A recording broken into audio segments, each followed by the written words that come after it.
Mu myaka 30 ishize tumaze kuvumbura imibumbe isaga 4000 iba kure yacu ndetse ntizenguruka izuba ryacu. Imwe muri iyo mibumbe birashoboka cyane ko ishobora kubibaho ibinyabuzima bifite ubwenge nk'ubwacu abantu. Twifashishije ibimashini twaremye, ubu turi hafi cyane yo kumenya koko niba iyo mibumbe ibaho ubuzima cyangwa se koko niba inabaho bya nyabyo, aho ibi bimashini bizoherezwa ku butaka bw'iyo mibumbe.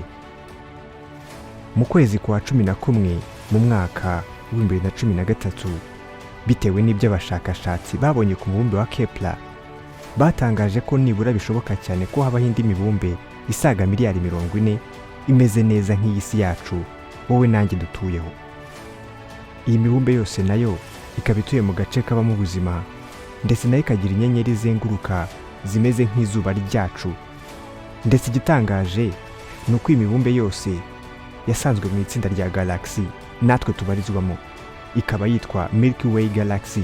Iri ni itsinda rinini cyane ibarizwamo inyenyeri zibarirwa hagati ya miliyari 100 na miliyari 400, ndetse iyi Milky Way ikaba imaze imyaka miliyari 13 na miliyoni 51 ibayeho, mu gihe isi yacu yo imaze imyaka miliyari 4 na miliyoni 500 ibayeho.